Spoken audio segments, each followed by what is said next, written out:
तो कादिर मंदोखिल साहब, भुट्टो साहब का भी जिक्र हुआ, लेकिन पीटीआई का जो ये इतराज़ है इस पर, इसका तरीक़ाकार, लीगल तरीक़ाकार क्या होना चाहिए आपके ख्याल से?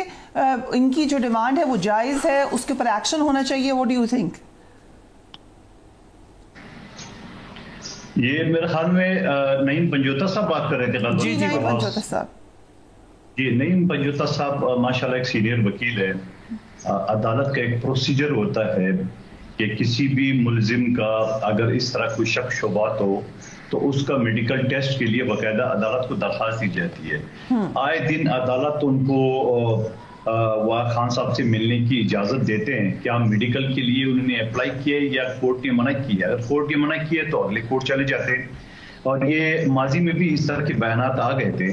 लेकिन मैं इनका कसूर नहीं समझ रहा हूँ, इनकी जगह कोई भी होता तो वो यही कहते और क्या कहते हैं। अब अल्लाह ना करे जिस तरह पंजोता साहब फरमा रहे हैं, अगर खान साहब या बीबी अल्लाह उसको लंबी जिंदगी दे, अगर ये 75 साल के बाद भी इनका इंतकाल हो गया तो बोलेगा हम तो पहले ही कहा ना ये स्लो पॉइजन है, ये चीज सारे हैं। तो ये इस तरह चीजें एक पॉलिटिकल इसके तौर पे तो इस्तेमाल करते हैं, ठीक है अपने, लेकिन उसके कानून से कोई ताल्लुक नहीं है, ना आइन से ताल्लुक है। कानूनी रास्ता जो मैंने आपको बता दिया है, एक सिंपल एक दरखास्त दे, कोई अदालत नहीं माने तो अगले अदालत चले जाए और मेडिकल टेस्ट करा जाए। और मेरे ख्याल में जहां तक मुझे याद है, पहले जो डॉक्टर फैसल की ये बात कर रहे हैं तो मुझे जो याद है खान साहब के जो उन्होंने वहां से उनसे मिले थे, उन्होंने बकायदा के प्रेस टॉक किया तो उसने कहा नहीं ऐसी कोई बात नहीं है, तो वो बात भी रिकॉर्ड का हिस्सा है। राइट, सो आप ये कह रहे हैं कि इसको बिल्कुल आपको लगता है कि डिस्कार्ड करना चाहिए, इस बात को कोई अहम नहीं है, सियासी बात है? नहीं, ये बात ये होता ना कि ये सियासी लोग है, ये किन्ना ने एक बयान तो बनाना है ना, इसने इसकी जगह कोई और होता तो भी ये कहता ना। तो मैं इनका कसूर नहीं समझ रहा हूँ, यही बोल रहे हैं। लेकिन योर एक्सपीरियंस आपके ख्याल से ये इल्जाम बिल्कुल बेबुनियाद है या ऐसा मुमकिन है जो हालात हैं? हमने देखा जब नवाज शरीफ साहब जेल में थे तब मरियम नवाज ने यही खदशा जाहिर किया था। नहीं, मैं बिल्कुल ये नहीं कहूंगा कि बेबुनियाद है। मैंने तो आपको कानूनी एक वकील के हिस्से से बता दिया कि कोई भी इस तरह खदशात होता है। आज दिन मैं भी पिछले 30 साल से प्रैक्टिस कर रहा हूँ। हमारे यहाँ किसी मुलजिम के साथ जेल में ज्यादती होती है, इसमें कोई शक नहीं होती भी है बाज जगह पे। हम ये नहीं कहते वहां फरिश्ते बैठे हुए, लेकिन उनका प्रोसीजर ये होता है, हम दरखास्त देते हैं मुताल्लिका मजिस्ट्रेट को या सेशन जज को, वो उसको बाकायदा अलाउ करते थे, हम टेस्ट कराते हैं, इवन के बार टेस्ट कराते हैं। इवन की अली वजीर साहब जब जेल में थे तो उसके लिए मैंने इनके टेस्ट के लिए इनको कहा है, सुप्रीडेंट को बाकायदा बजाय कोर्ट की, डायरेक्ट उसने मेरी बात मान ली है। अली वजीर साहब बजिद थे कि मुझे प्राइवेट लेबोरेटरी में टेस्ट कराया, उसके ऊपर जेल सुप्रीडेंट ने ये बोला था कि वो एक छोटी सी लेबोरेटरी है हमारे पास जिना अस्पताल में, बहुत बड़ी लेबोरेटरी है, हम वहां से कराए। तो फिर मैंने इनसे बात की, उनको मुतमईन किया। तो ये चीजें तो टीम का हिस्सा है। मैं समझ रहा हूँ कि मैं नहीं कहता हूँ झूठे हैं, लेकिन इनको सच साबित के लिए आपको कानूनी रास्ता अपनाना पड़ेगा। बाकी सियासी बयानियां आप जो मर्जी बना ले, वो तो मर्जी है।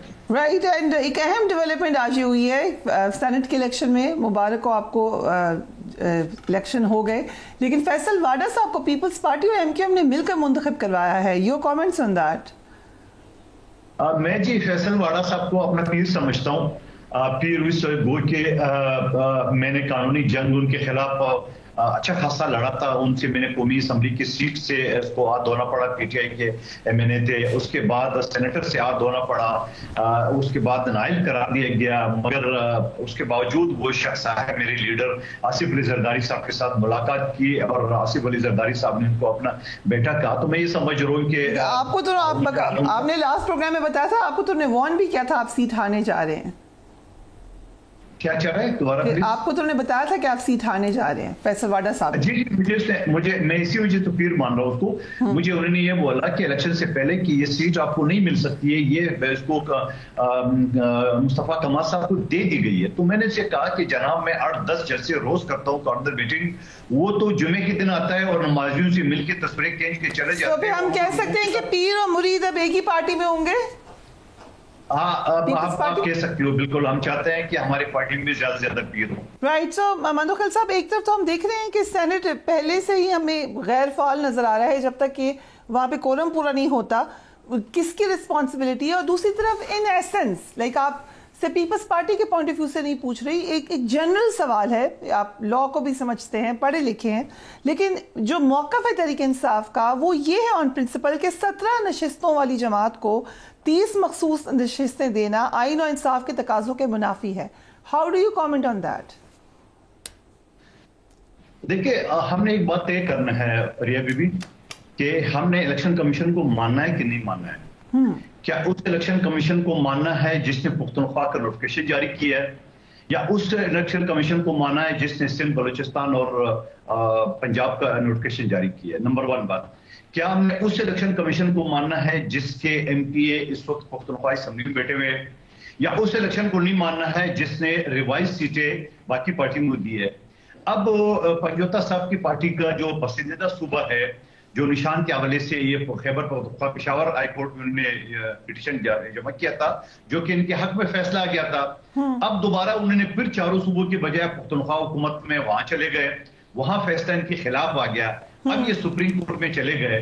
तो ये बेहसियत कानून का, आपने मुझे तालिब इल्म मुझसे पूछा, जब तक किसी कोर्ट से स्टे ऑर्डर मौजूद नहीं होता है आप प्रोसीडिंग नहीं रोक सकते हो।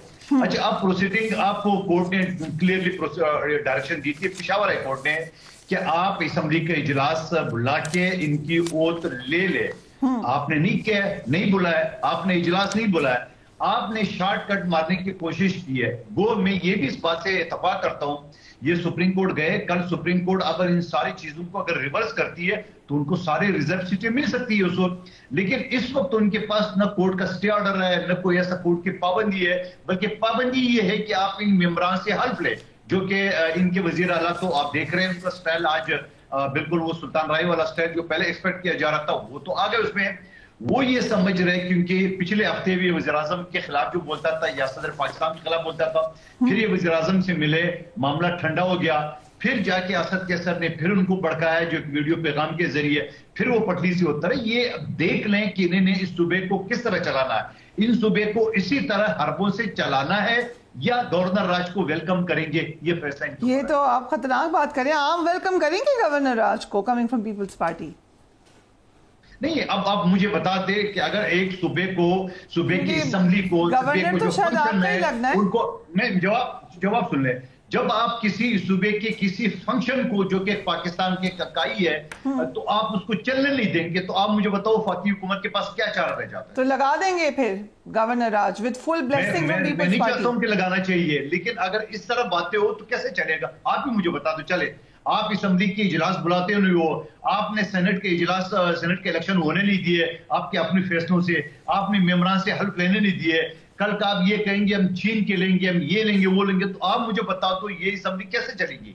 ये पुख्तनख्वा की हुकूमत कैसे चलेगी जहां वफाक का नुमाइंदा अजीब बैठा हुआ है जो आपकी सिक्योरिटी का इंचार्ज है, जहां वफाक का नुमाइंदा गवर्नर राज लगाना एक अक्लमंदाना फैसला होगा, कंसिडरिंग कि बड़ा क्लियर मैंडेट है वहां पर एक जमात का?